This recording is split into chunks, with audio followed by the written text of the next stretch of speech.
Wassalatu wassalamu ala asyrafil anbiya'i wal mursalin Sayyidina Muhammadin sallallahu alaihi wasallam wa ala alihi wa sahbihi ajma'in, amma ba'du. Al-mukarramin, para kiai, para habaib, penglangkong sahibul fadilah Rais Am Kiai Haji Miftahul Akhyar, Katib Am Kiai Haji Said Asrori, dan kiai-kiai yang lain. Mungkin ada yang bertanya, kenapa buku atau kitab sekecil ini kok ada acara bedah bukunya, ada lonceng bukunya? Kalau pertanyaan ini benar-benar terjadi, tolong tanya kepada LTMU. Kenapa? Visi daripada kitab ini sesuai dengan namanya, Taisirul Usul, adalah at-taisir, bukan at-ta'mid, ya. Memudahkan orang, bukan bagaimana orang bisa mendalami usul fikih. Taisir ini objeknya siapa? Objeknya adalah al-mubtadi'in. Sehingga kalau dilengkapi menjadi Taisirul Mubtadi'in ilal usul fi ilmi usul, memudahkan orang-orang yang baru belajar ilmu usul fikih untuk segera dapat memahami usul fikih. Jadi visinya taisir. Saya pernah menulis kitab nahwu namanya Al-Luqmatus Sa'ighah. Saya tulis pada saat saya mengajar nahwu di kelas 3 MI. Betapa sulitnya memulai mengajar kitab Al-Jurumiyah. Akhirnya saya menulis buku itu sebagai sulam lil mubtadi'in. Kira-kira 40 tahun yang lalu mungkin. Mudah-mudahan ini benar-benar menjadi sulamul mubtadi'in lil usul ila ilmi usul. Menjadi jembatan. Ada pertanyaan, apakah dalam kitab ini ada yang baru? Bisa ada, bisa tidak ada. Tidak ada hakikatan, tapi ada suratan. Kita ingat ada istilah-istilah al-qadaya al-mustajaddah, masalah-masalah baru. Apa yang disebut masalah-masalah baru itu ada 3 macam. Ada yang benar-benar baru, ada yang hanya kelihatan baru, ada menjadi baru karena merupakan akumulasi dari masalah-masalah lama. Ada beberapa masalah lama kemudian diakumulasikan lalu menjadi format baru. Salah satu contohnya di sini saya punya istilah tentang hubungan antara fikih, usul fikih dan ijtihad. Dibuka halaman 7, ngaji bersama. Wa nastati'u an naqula al-fiqhu samratul amal, usulul fiqhi manhajul amal, wal ijtihad dzalikal. Fikih itu adalah hasil kerja, usul fikih itu adalah cara kerja, ijtihad itu adalah pekerjaan itu sendiri. Barangkali kita tidak menemukan istilah ini di dalam kitab-kitab usul. Akan tetapi esensinya kan ada, memang seperti itu. Ini artinya hanya tasrihuma qad'u lima dimna, artinya menegaskan sesuatu yang hakikatnya secara implisit sudah ada. Tapi ini kan tak bisa digugat, mungkin tak bisa dicarakan meskipun baru. Tentang definisi usul fikih, saya menulis ini jelas dipengaruhi oleh 2 kitab Al-Mustasfa, karena memang saya sedang baca kitab itu di pondok, sudah menjawab-jawabnya karena saya baca kitab itu di Mahatna. Saya mengemukakan apa yang dikatakan Al-Ghazali di dalam Al-Mustasfa, bahwa usul fikih itu memiliki 4 pilar. Yang pertama adalah ahkam, yang kedua adillatul ahkam, yang ketiga adalah kaifiyatus istinbatil ahkami minal adillah, yang keempat adalah mujtahid. 4 pilar, ya. Yang pertama adalah hukum, yang kedua dalil hukum, yang ketiga adalah bagaimana metode memperoleh hukum dari dalil. Yang keempat adalah orang yang melakukan itu, yakni mujtahid. Akan tetapi sesungguhnya yang merupakan usul adalah nomor 2, 3, dan 4. Sedangkan yang pertama itu kan 2 itu. Hukum itu adalah produk ijtihad. Sementara yang benar-benar usul yaitu dalil, ya kan, metode mengambil hukum dari dalil dan pelaku. Oleh karena itu usul fikih yang datang sesudah al-Mustasfa seperti Riwayatul Usul mengatakan bahwa komponen usul fikih hanya 3. Pertama adalah adillatul fikih al-ijmaliyah 1, yang kedua turuqus sifat al-juz'iyah, yang ketiga sifatul illah. Itu komponen usul fikih kan. Jadi dalil, tata cara mengambil hukum dari dalil. Yang ketiga adalah pelaku. Sementara hukum itu adalah produk. Oleh karena itu kalau di dalam kitab Jamul Jawabi, definisi hukum itu bukan bagian daripada berada di dalam muqaddimah pembahasannya, karena bukan merupakan usul fikih. Tidak termasuk batang tubuhnya usul fikih, tapi muqaddimah usul. Itu mungkin sesuatu yang dianggap baru tapi sebenarnya tak baru. Kemudian yang kedua,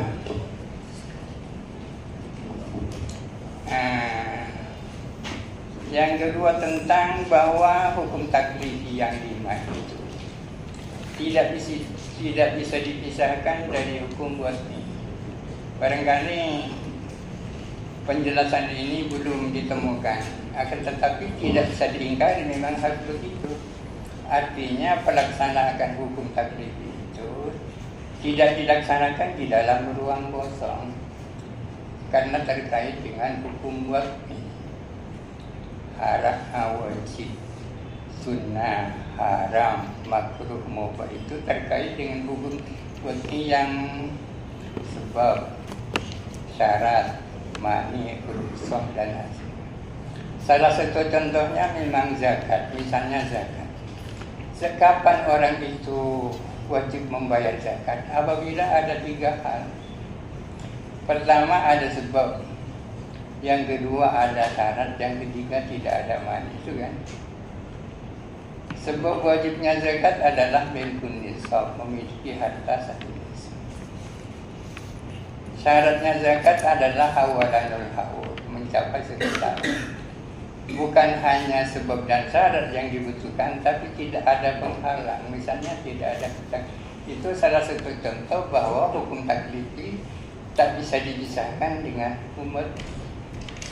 Dan terkait dengan kondisi manusia juga, sesuatu yang pada asalnya wajib bisa saja menjadi tak wajib karena kondisinya berbeda. Sesuatu yang tak boleh ditinggalkan dalam kondisi tertentu bisa ditinggalkan. Lahirlah apa yang namanya rukhsah dan azim. Itu keterkaitan hukum taklifi dengan hukum wajib. Kemudian mungkin yang dianggap baru, bahwa teks-teks syariah itu berkait satu sama lain. Untuk memahami Al-Quran dan hadis tidak cukup hanya mahir di dalam kaidah-kaidah bahasa, tidak cukup hanya dengan sababun nuzul dan sababun nurut, akan tetapi juga harus pandai mengaitkan nas dengan nas, ayat dikaitkan dengan ayat, hadis dikaitkan dengan hadis, ayat dikaitkan dengan hadis, hadis dikaitkan dengan ayat. Barangkali kalau dalam kitab-kitab lama penjelasan seperti ini kan tak ada. Tetapi tidak bisa dipungkiri tentang tafsirul Quran bil-Quran dan seterusnya. Misalnya Nabi bersabda, umirtu an uqatila an-nas hatta yaqulu la ilaha illallah. Aku diperintahkan untuk memerangi ngaji bersama. Kalau ini tidak dikaitkan dengan yang lain, pemahamannya akan menjadi bisa. Sementara di dalam ayat Allah Ta'ala berfirman, la yanhakumullahu 'anil ladzina lam yuqatilukum wa lam yukhrijukum min diyarikum an tabarru. Artinya manusia yang wajib diperangi itu adalah manusia yang yang mengusir kaum muslimin, yang memerangi kaum muslimin, melakukan adu domba terhadap muslimin dan itu. Kalau ini ayat hadis tidak dikaitkan dengan apa namanya, dengan Al-Quran, kan akan terjadi pemahaman yang salah. Misalnya Allah Ta'ala berfirman, wala ta'kulur riba adha'afan mudha'afah. Janganlah kamu makan riba yang berganda. Padahal dalam ayat yang lain Allah Ta'ala berfirman, wa in tubtum falakum ru'us amwalikum. Hari ini kita la tadzlimuna wa la tuzlamun. Artinya la tadzlimuna bi syai'atin wa la tuzlamuna bi nafsin. Artinya adha'afan mudha'afah tidak bisa diambil hanya dengan kaitan seperti itu. Saya hingkari sulit menjelaskan dalil di dalam kitab-kitab usul fikih, baik yang kecil maupun yang besar. Saya lebih tertarik pada kitab-kitab lama daripada kitab-kitab baru. Seperti ya definisinya usul fikih. Definisi usul fikih yang saya tulis ini kan definisinya usul fikih dalam kitab-kitab lama. Di dalam kitab-kitab baru seperti Abdul Wahab kan sudah beda definisinya. Bahkan siapa namanya mendefinisikan usul itu begini, bahwa itu ilmiyatun aw lughawiyatun yang bagi as-sayru 'alaiha fi istinbatil ahkamil amaliyah. Hari ini kita akan saya tertarik dengan definisi jadi yang begini, dibuka halaman 20. Al-adillatu jam'u dalil wa huwa ma yumkinu at-tawassulu bi sahihin lafzi ila maktubin khabariyin. Ini kan sulit bagaimana cara menjelaskan matang dari ini. Dalil adalah sesuatu yang bila mana direnungkan dengan benar akan mengantarkan orang untuk sampai kepada apa yang disebut dengan matlub khabari. Dalil adalah sesuatu yang kalau direnungkan secara sahih akan mengantarkan orang untuk sampai pada matlub khabari. Untuk menjelaskan matlub khabari ini tak gampang kecuali orang yang memiliki dasar mantik walaupun sangat sederhana. Di situ diterangkan bahwa matlub itu ada dua, ada matlub khabari, ada matlub tasawuri. Tanpa membedakan apa matlub khabari, apa matlub tasawuri, orang tidak mungkin paham definisi dari ini. Kalau dalam matrik istilahnya kan tasawur dan tasdik, ya kan? Perbedaan antara matlub khabari dan matlub tasawuri ada dua. Yang pertama, matlub khabari itu adalah murakkab. Sekurang-kurangnya terdiri dari dua kalimat, mubtada khabar atau fi'il fa'il, ya. As-salatu wajibatun, az-zina haramun, al-alamu hadithun, kemudian an-naru lahadukun. Ini kan matlub khabari, ya. Matlub tasawuri itu adalah mufrad, salat, zakat, saum, haji, itu kan matlub tasawuri. Matlub khabari itu didekati dengan dalil, matlub tasawuri itu didekati dengan definisi. Oleh karena itu mustasfa itu judul besarnya adalah al-haddu wal-burhan, kan? Definisi dan dalil. Definisi untuk mengantarkan orang kepada matlub tasawuri, burhan atau dalil untuk mengantarkan orang kepada matlub khabari. Untuk sampai pada kesimpulan bahwa salat itu wajib, kan dalil. Untuk sampai kepada kesimpulan bahwa alam ini ada penciptanya, kan dalil. Untuk sampai kepada kesimpulan bahwa zina itu haram, kan harus dalil. Tapi untuk tahu apa zakat itu kan definisi. Mas salat, mas zakat, mas haji, dan seterusnya.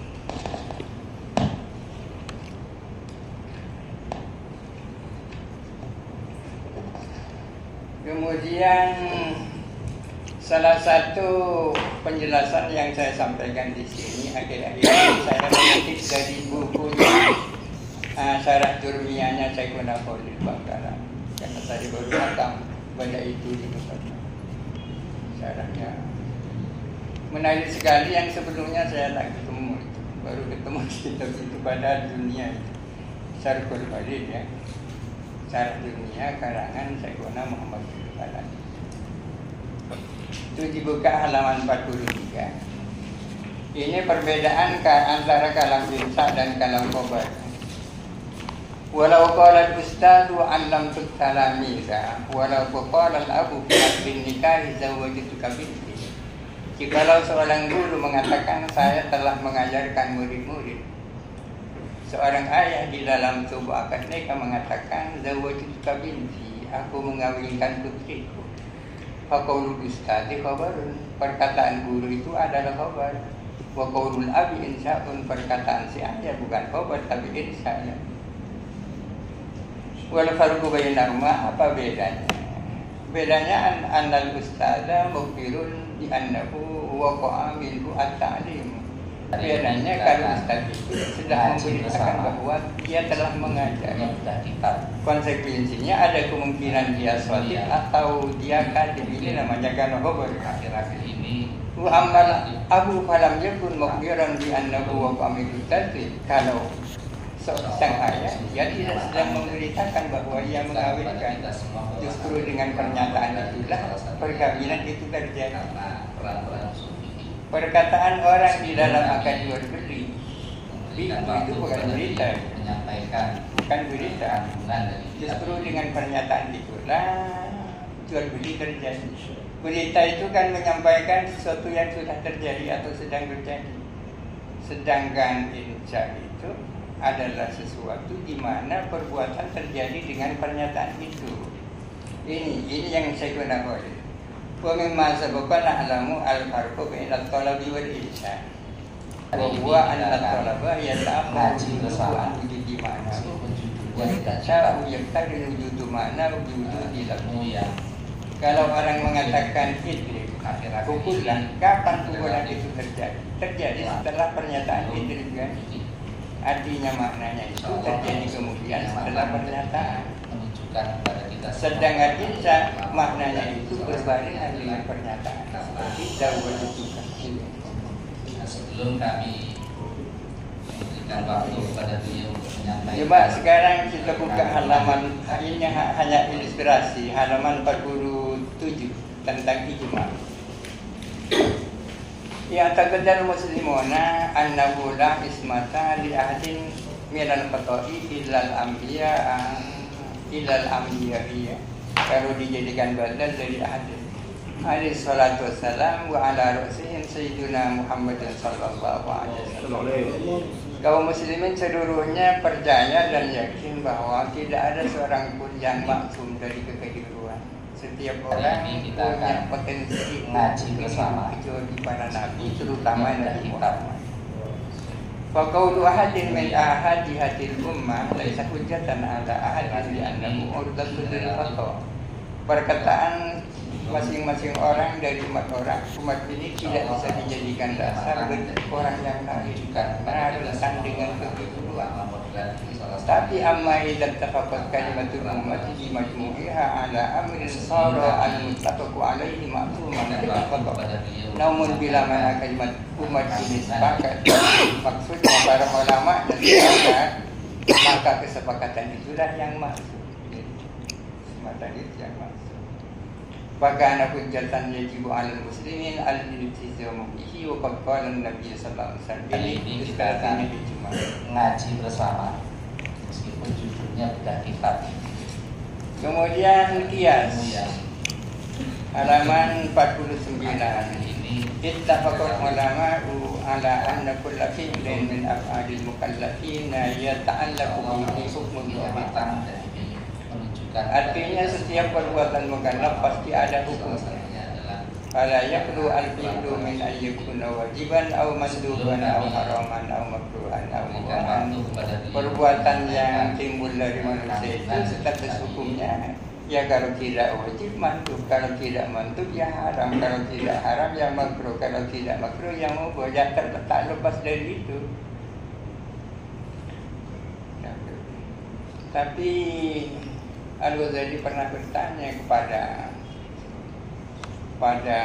gurunya, siapa namanya, Imam Al-Haramain, Anda dulu mengatakan bahwa ya Anda ini mengatakan bahwa tidak ada perbuatan manusia yang tidak ada hukum. Tapi kenapa Anda sekarang mengatakan bahwa persoalan ini tidak ada hukum? Yang menjawab bahwa hukum Allah hadza adalah adamul hukmi. Hukumnya Allah dalam soal ini adalah tidak adanya hukumnya. Memang cerdasnya luar biasa. Walakin laisa kullu hukmin min ahkamillahi wa radhihi an-nass fi kitab aw sunnah. Akan tetapi tidak setiap hukum itu ada nasnya di dalam Al-Qur'an atau sunnah. Bal yabdu anna aktsarul ahkami laisa mansusan 'alaiha fi ilaihima. Bahkan tampaknya kebanyakan hukum Islam ini tidak ada nasnya dalam Al-Qur'an dan As-Sunnah.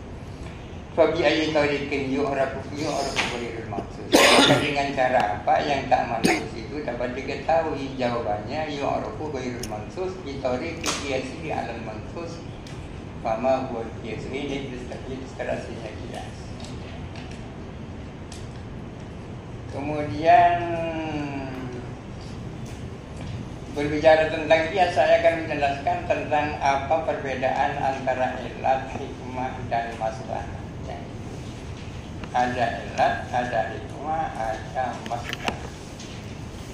Misalnya orang musafir dibolehkan kosor. Ilatnya adalah safar. Kenapa safar dijadikan ilat bolehnya kosor? Karena di balik safar ada masalah. Masalah itu namanya hikmah. Dibolehkannya kosor bagi musafir dengan ilat safar yang di balik safar ada masalah, lahirlah masalah. Masalahnya adalah al-tahqiq atau daf'ul masalah. Ada perbedaan antara masalah dan daf'ul masalah. Masalah itu adalah hikmah, sedangkan daf'ul masalah itu adalah masalah. Ilat itu kan harus munasib, relevan dengan hukum. Safar ini termasuk yang tak relevan. Apa hubungan? Berbeda dengan khamr diharamkan karena memabukkan. Kan memang sangat sesuai. Ada munasabah antara haram dan memabukkan, kan? Tetapi antara bolehnya kosor dan safar apa relevansinya? Kalau tidak relevansi seperti itu, maka apa yang menjadi ilat itu di balik itu harus ada hikmah. Seperti safar, di balik safar ada hikmah yaitu masakoh, tapi fi akhiril ahwal la fi kulil ahwal. Kan tidak setiap, kadang-kadang orang tak merasakan lelah sama sekali. Dibolehkannya safar dengan ilat, dibolehkannya kosor dengan ilat safar yang di balik safar ada masalah, lahirlah keringanan. Keringanan itu namanya masalah. Kemudian khamr diharamkan, ilatnya memabukkan. Diharamkannya khamr dengan ilat memabukkan, lahirlah masalah. Masalah itu adalah hibdul akli. Masalah itu secara bahasa adalah sesuatu yang baik, bermanfaat, itu namanya masalah. Akan tetapi tidak setiap apa yang menurut akal sehat itu baik dan menurut akal sehat itu manfaat, itu muktabar di dalam syariat. Oleh karena itu para ulama membagi masalah kepada tiga. Ada masalah mu'tabarah, ada masalah murghah, ada masalah mursalah. Yang sering dibicarakan kan masalah mursalah. Masalah mu'tabarah itu adalah adalah sesuatu yang menurut akal sehat baik dan bermanfaat dan mendapatkan apresiasi dari Al-Quran dan As-Sunnah. Itu nama masalah mu'tabarah. Ada dalil dari Al-Quran dan As-Sunnah bahwa masalah itu mendapatkan apresiasi. Seperti diharamkannya memberikan masalah, ada dalilnya, kan? Ada dalil. Dan ada sesuatu yang menurut akal sehat itu baik dan bermanfaat, tapi diabaikan oleh namanya masalah murghah. Dulu ada usulan dari Menteri Agama Muhammad Nawir Sadari, bagaimana kalau pembagian harta waris di Indonesia, khususnya daerah-daerah tertentu, disamaratakan antara laki-laki dan perempuan. Nampaknya masalah aja, kan? tapi kan diabaikan oleh Al-Quran. Apa dasarnya? Ya, Al-Quran sudah mengatakan yusikumullahu fi auladikum lizakari mithlu. Itu namanya masalah yang diabaikan. Ada sesuatu yang menurut akal sehat itu baik dan manfaat, namun tidak ditemukan dasarnya Al-Quran dan hadis, baik dalil yang mengapresiasi maupun dalil yang mengabaikan, namanya masalah masalah. Seperti pencatatan angka ngaji Qurannya ada, hadisnya ada, tapi itu baik kan? Itu namanya masalah. Mungkin persoalan politik sebagian besar acuannya adalah masalah masalah. Persoalan politik itu tidak perlu mencari dalil yang membolehkan. Yang penting tidak ditemukan dalil yang melarang. Sebelum kami makanya politik diartikan, didefinisikan politik itu asyiasatu maka nabi'la yakunu ma'ahun nasu aqrabu ila salahi wa ab'ada anil fasadi wa illam yudahu rasul wa la nazala bihi wa. Politik itu adalah setiap aktivitas kebijakan yang membuat manusia lebih akrab dengan kebaikan, jauh dari kerusakan, meskipun tidak dibangun dasarnya pada Nabi dan tak berdasarkan. Sepenting terlarang itu politik sudah siasat itu. Mungkin akhir-akhir ini mungkin ini relatif